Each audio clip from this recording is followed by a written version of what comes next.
it's AD Solo here, and today I am joined with EVO 2017 Injustice 2 champion and E-League Injustice 2 champion, Allegiance Dragon. So thank you for sitting with me today. Yeah, thank you for having me. So E-League, that was in November, I believe. So after that, we kind of saw a lull in offline tournaments. Mm-hmm. So what have the last couple of months been like for you? Had you taken a break at all, or you just still kind of been going at it? I've been going at it. I play all the time. Even when tournaments aren't happening, like after E-League, like you said, I'll still be playing and practicing, and just like I normally would. I might take a little bit more of a break than I usually do, but I still, go hard. I practice all the time with the best players, and I just wait for the next big tournament or big series or whatever's happening, and I just do the same thing as I always do. Yeah, I mean, and then after that was the next event you went to, NEC, which was about a month afterwards. Yes, it was, yeah. Okay. Yeah, which I'm so glad that I got a break. Everyone got a break, because we had tournaments like almost every week, or if not every week, every other week, and it was crazy, just flying everywhere. People don't think how much that takes from you, but traveling, it's just traveling. It takes so much out of you, and competing, and then doing all the stuff. But I mean, it's a lot of fun, but it definitely takes a lot out from you. So the break was really good. Of course, yeah. You probably didn't imagine one day that you'd have to be doing all of this traveling. Yeah, definitely not. Everything. Yeah, at first I started off, just maybe every, once a month, maybe, or once every 2 months I would go to a tournament, but now I'm going once every 2 weeks. So right. It's crazy. Yeah, let's kind of go back a bit to the first tournament that you did go to, which I believe is that Summer Jam of 2015. Yes. Okay, yes. And prior to that, I know you did play Injustice, but at the time you weren't aware of the competitive scene, so that's right. Didn't really travel much. And then MKX came out, and shortly thereafter you found out about the competitive scene. Went to Summer Jam where you placed 13th. Is that correct? Yep. That's fine. Hey, that's good for your first tournament. Oh no, I was happy with it. You're happy. Yeah. 13 was a popular number that weekend. It was. So that's a pretty good performance. So prior to attending Summer Jam, did you kind of have any indication into how good you were, or did you walk in pretty confident? I felt like I was good. That is the main reason why I went out, and I've had, players tell me that I was good, professional players. Pick of the Hut, a guy who I looked up to a lot, he has his show Red Hot Sundays, or he did. And I played on that, and I actually played Pig, and I was beating him, and he was Pig, he was getting upset, he was like, why am I losing to this guy, blah, blah, blah. And then he said I should go out to a tournament. And I was thinking, maybe I should try it, just see how I do. I felt like I was good. I do good against a lot of players, and I wanted to get better as well. Sure. And I felt like that would be the next step towards getting better. And, when I went there, then Pig was like, I don't feel so bad losing to this guy anymore. I beat Honeybee, and I got 13th. I did really well there for my first tournament, so I was happy about that. Yeah, which is good. And it is, yeah. And getting in that spot, it's a big eye-opener to saying, okay, what do I need to improve on? What do I need to work on to get better? Yeah. Which kind of leads me to kind of the next question. A lot of newer players, they're probably asking people like yourselves and people on that skill level, how do I get good, right? Which is a loaded question. It is. It really is, yes. There's so much that goes into that. If we were to try to put it, I guess, in the simplest way, it takes just time and practice. Yes. And I think where people kind of struggle is that practice part, how exactly do I practice? What do I practice? And I think for a lot of new players, you automatically jump to practicing combos, which makes sense. Combos are a big part of the game. Definitely. I mean, your opponent's life bar, you want to get it to 0. How can I take a big chunk of their health, at one time? But what I think is even more important than combos is putting yourself in a position to execute said combo. Yes, definitely. And that's where things like fundamentals and footsies and neutral, all of that comes in. Exactly. So, it keeps going down the ladder. You have combos, and then you got, how do I get the combos? And then you're like, okay, but when I do that, how do I get to there? And then you just keep going down. Step and step. Yeah, and so many layers. Exactly. And people like you, what you do, the best way of kind of all of your practice is you learn all of this with a mix of long sets with good players and then labbing by yourself. So talk to me a little bit. What are the benefits of running these long sets with players? And then why is it also beneficial to take that time by yourself in the lab? Yeah. I think long sets and both of them are really important. If you only do one, you're not going to be as good as some of our top players in the scene. Like I know some players who don't really play too much, but they sit in the lab all day. They're lab monsters. You'll see so much tech posted on Twitter, Right. and that's all they do. Just tech, video, and they won't be playing people. And you'll see they'll maybe get a hype combo on stream or some hype tech that they found during a tournament, but they might not beat the guys. That might be the Right. only thing that they did. And then you also get the people who only play long sets and they don't lab. And the thing about those players is they'll be really good, but they won't be. They'll be just below the very top echelon of players because they won't get to the nitty gritty of things. I know a couple players who are also like that. And I'm not going to name any names, Sure. but they said, no, I don't do any of the labbing or whatever, and they are the players who aren't at that super top tier. They're just below it, and both of those things combined really help, just make you complete, basically. You have to have both. It's like yin and yang, to be honest. You need both. You absolutely do, and I think for some reason people kind of feel as though more people lean more towards just playing. They feel like, I can learn everything, just play a bunch of people.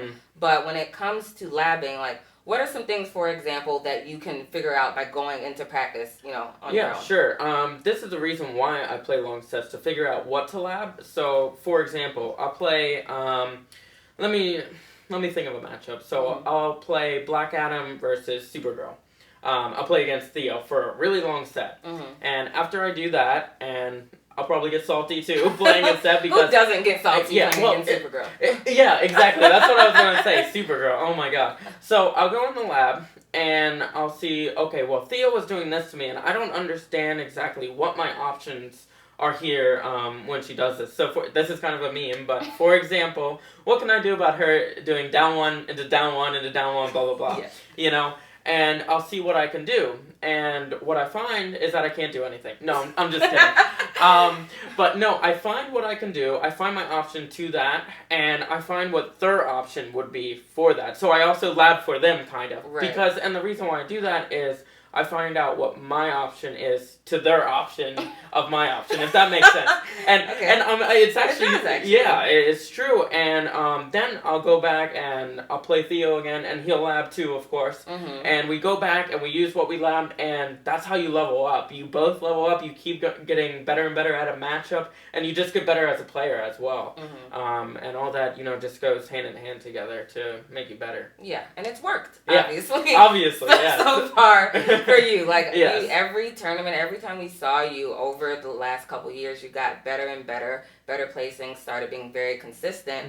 And it's interesting, what comes with being very good, obviously you get a lot of fans, and then you start to get some haters. Right? Anytime someone starts climbing the charts, getting any success, you get some haters. And unfortunately, you have had to, be victim of that of from course. the start of NKX. So people said, oh, he's spamming Rekkas with Tanya. He only won because Alien was broke. Spamming with Katana, spamming Trident Rush.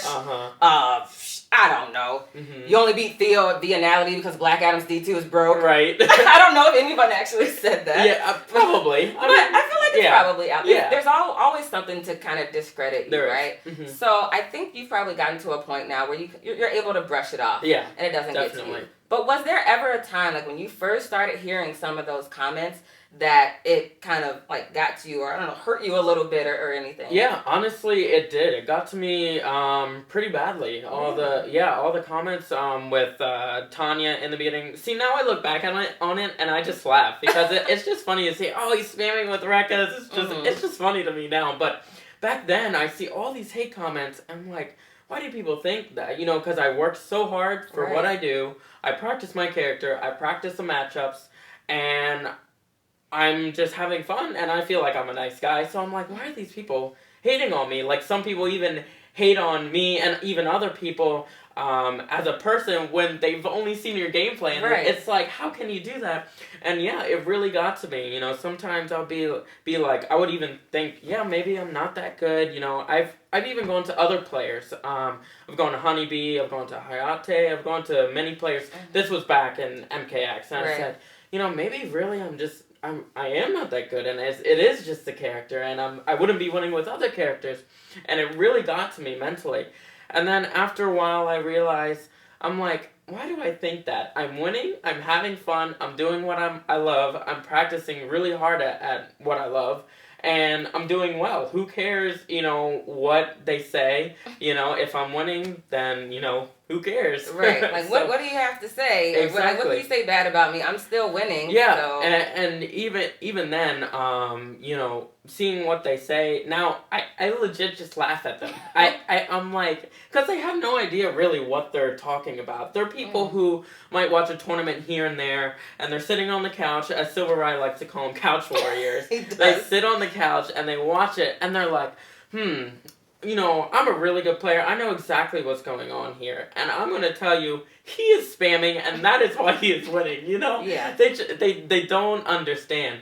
And, you know, even if it was true, it shouldn't affect anyone. And it doesn't affect me because I'm winning and I'm doing what I love. And that's what I'm going to do. Yeah, and now I'm glad you got to a point, because I remember I wondered, back then I didn't really know you, but I would see on Twitter stuff that people were saying. There was a lot, yeah. And I was like, man, they're really getting at this kid. And I'm like, is he okay? Like, I started thinking, because people could just be mean on the internet. Yeah, people are. And there's always going to be haters in anything you do. If you don't have haters, you're doing something wrong. That is true. I mean, every single player, every single top player, even lower top players will get hate. Like, you will not ask anyone, you could ask any of them, and they would be like, yeah, I've gotten hate before. You know, maybe not so much as other players, but they still get it. You will not see only nice comments. You just won't. It's not possible. People hate, you know, whether they're jealous, they think they know it all, you know, whatever the case may be.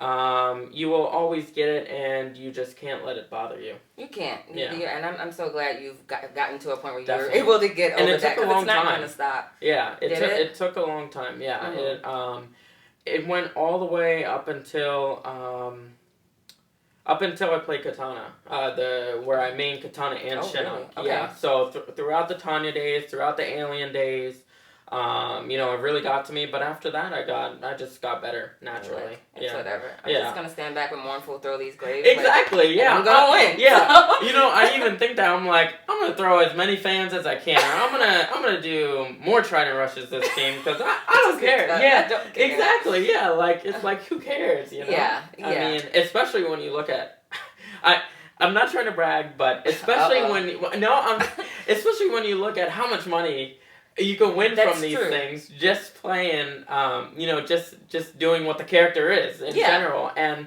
you know, people say, how can you do that, you know, looking at that character and just doing that spamming Trident rush, blah, blah, blah. And I'm like, well, I actually do enjoy the characters. I really do. But two, I look at my bank account. And this is what has gotten this bank account to this point. Exactly. So I'm going to keep on doing it. It's simple logic. And it works. And even now what we've seen after trying to discredit your gameplay, what soon came after you won E-League is this Sonic versus Dragon conversation, right? And to me, it came out of nowhere. It shocked me. I didn't expect that. Yeah. To kind of come. But it did, and I didn't, like, you saw a lot of people saying things on Twitter, on, you know, pretty much everywhere over the internet. And I didn't really see you say much about it, but I think in general, you try to stay away from anything involving a lot of drama. Yeah, I do for the most part, but I did say one thing. Okay. But after that, I just left it at that. You know, I'll say my thing, he'll say his thing, and I'll just let people, you know, other people talk about it, and, you know, try to get like, well, you know, what's going to happen? What are they going to do something? You know, blah, blah, blah. But yeah, I just say one thing, what I feel, and that's usually it. Before I've gotten into some stuff.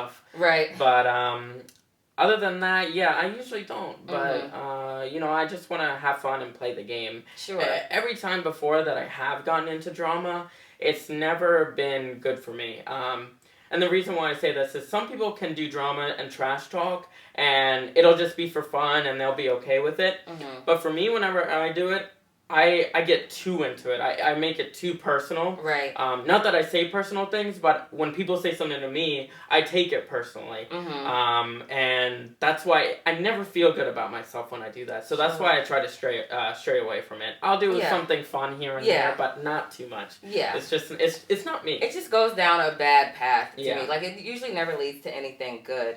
And when this Sonic versus Dragon conversation came up, did it shock you at all that people were kind of wondering, okay, who's the better player? Or had you yourself even started thinking about that? Yeah, I did. I think it's weird because I think Sonic is a great player. Sure. It's just that I feel like I have done at the bigger tournaments, but he's done way better at the major tournaments, just not E-League and EVO. He won an IPS, so yeah, I was getting a thing. I'm like, who really is the best? And not in terms of skill-wise, but I just mean in resume-wise, competition-wise. And, I was really thinking, I was reading some of the comments, and I personally don't even know myself. I'm really not sure. And I was reading some of the comments, and people had, brought up some good points for me or for Sonic, and to be honest, I really don't know. It's hard, right? Yeah. There's arguments to both sides. It is, and I do want to prove that I'm the best because I am a competitor at heart, and I want to be the best, like no one ever was. No, I'm sorry. I'm cringy. I'm so cringy. It's okay. I expect that. I know that now. At least once. But yeah, that's what I want to do because I'm a competitor. Just like Sonic, he wants to prove that he's the best too. And, and hopefully I can do it here. I want to fight him. Yeah, we are at KIT, and I was looking through the brackets. It's possible you all can actually meet. It wouldn't be until way deep in there, like top 8, winners finals, I think maybe I saw. I don't know. Maybe prior to that, like if you both stay in winners the entire time.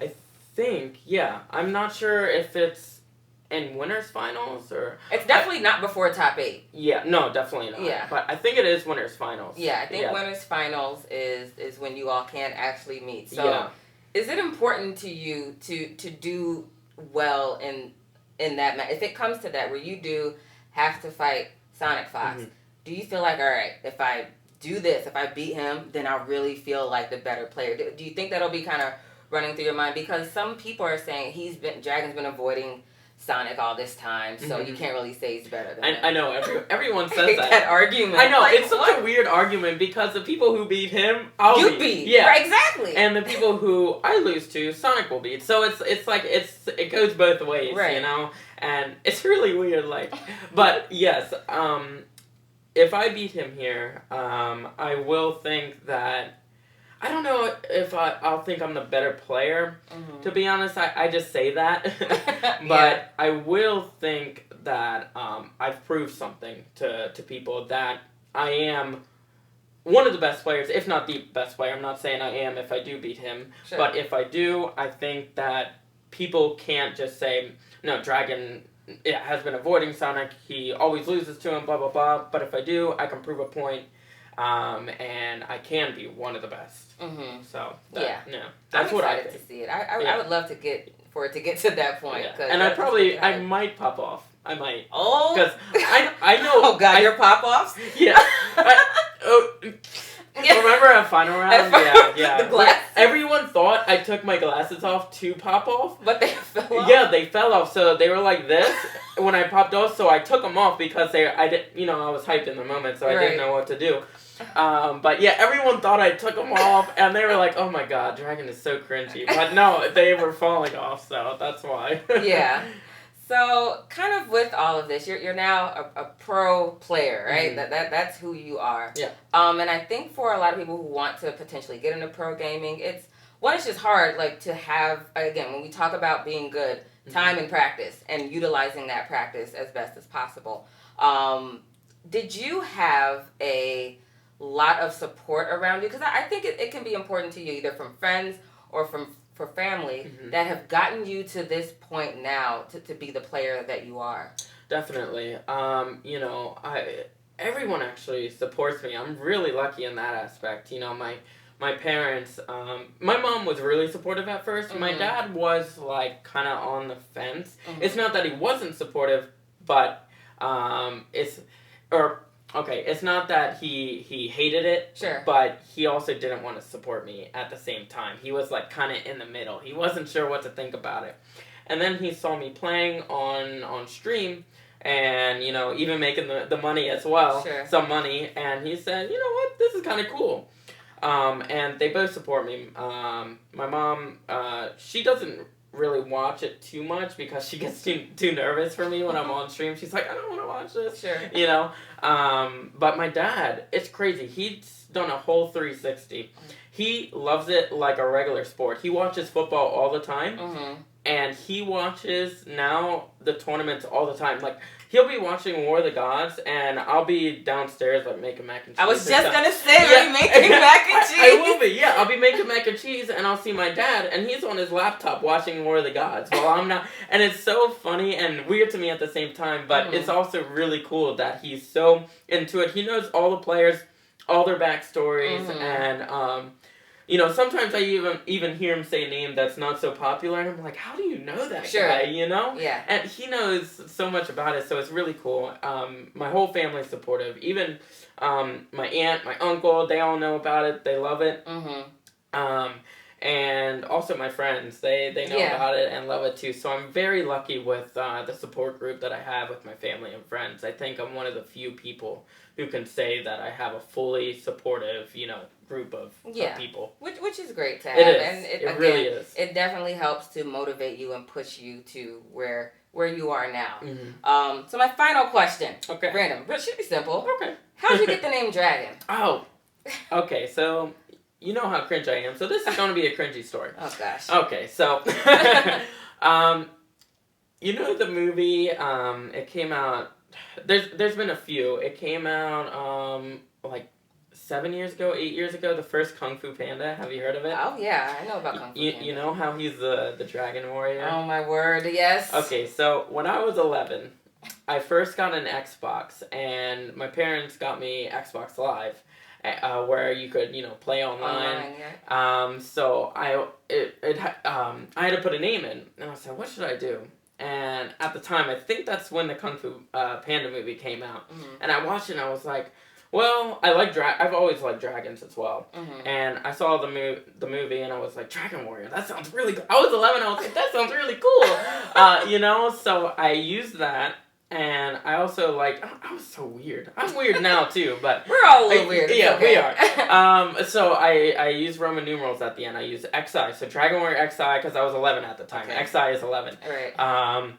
So then when I got older, I was like, this kind of sounds really corny. Okay. Yeah, so I shortened it to just Dragon. And I actually did that as well because I got a sponsor. So I was on STB at first. Okay. So my whole name wouldn't fit, STB Dragon Warrior XI. Oh yeah, my gosh. So I just did STB Dragon. And then I was thinking to myself, Dragon Warrior just sounds really weird anyway. So I just got it to Dragon. Okay. And that's how it came about. That's how it stuck. Yeah. And that's who you'll be known as forever now. Forever, yeah. Well, thanks a lot for sitting with me again. Definitely. And it's Thanks for having interesting to learn. Yeah, it's interesting to learn, how you got here and, all of the experiences you've had in a couple of days. The last couple of years. Right.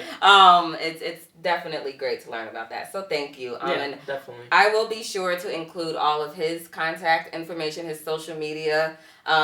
I don't see him stream as much, but but I am going to start. And I know people who follow me closely are going to be like, you always say that, and I have said... You have said that. I have said that a lot. It's actually really bad.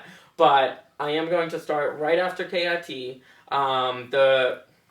The week I get back, I'll be starting. Okay. I don't know how many days, like 2-3 days a week, something like that, just to start off with. But I will be. And this time it's a promise. Okay, well then I'll include his Twitch info because he promised me that it'll be in there. So thanks for checking in, and I'll catch you guys next time.